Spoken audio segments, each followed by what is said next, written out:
মধ্যে সদৌ অসম কৰ্মচাৰী পৰিষদৰ 140 সংখ্যক বাৰ্ষিক অধিৱেশন যোৱাকালি ৰাতিপুৱাৰ পৰা আমাৰ কাৰ্যসূচী আৰম্ভ হৈছে।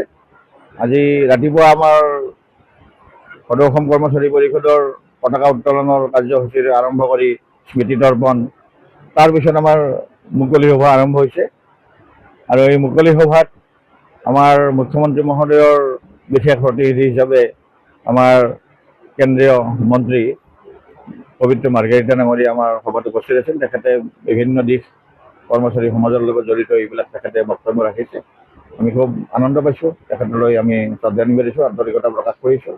তেখেতৰ বক্তব্যত ৰাজ্যৰ কৰ্মচাৰী সমাজৰ বিভিন্ন বিষয় উত্থাপিত হৈছে আৰু চৰকাৰে কি ধৰণে কৰ্মচাৰী সমাজৰ বিষয়বিলাক আগুৱাই লৈ গৈ আছে এই বিষয়বিলাক আহিছে। চাকৰি যে আমাৰ ধৰক ভালেখিনি এইখন চৰকাৰে নিযুক্তি প্ৰদান কৰিছে, আজি প্ৰায় নিয়াৰ এবাউট 1.5 লাখ, এইখিনি কথাও আজি তেখেতৰ বক্তব্যত প্ৰকাশ হৈছে।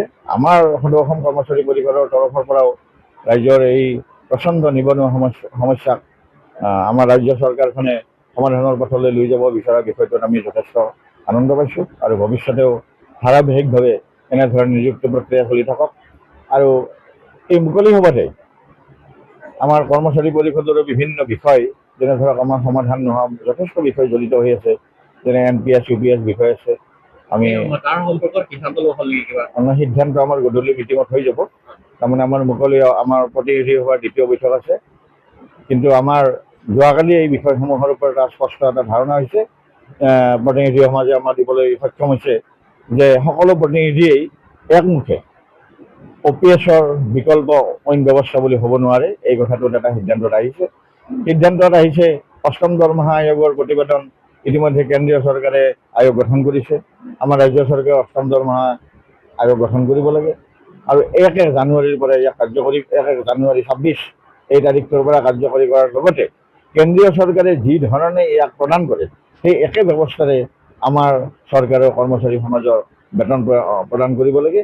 এই বিষয়খিনি কালি সজোৰে উত্থাপিত হৈছে আৰু অন্যান্য প্ৰমোচন বা আমাৰ মাষ্টাৰৰ ৱৰ্ক চাৰ্জ, শিক্ষকৰ বিভিন্ন বিষয়, এইসমূহ কালি বিভিন্ন ধৰণে চৰ্চিত হৈছে। আজি আমাৰ আছুতীয়াকৈ এই বিষয়বিলাক আলোচনা কৰাৰ কাৰণে আমাৰ প্ৰতিনিধি সভাৰ দ্বিতীয় বৈঠক অনুষ্ঠিত হ'ব। তাত নিশ্চিতভাৱে আমি সিদ্ধান্ত কৰিম আৰু আপোনালোককো যদি এই সিদ্ধান্তসমূহ জনাব পাৰোঁ, কি সিদ্ধান্ত গ্ৰহণ কৰিলোঁ, নিশ্চিতভাৱে আমি সুখী হ'ম।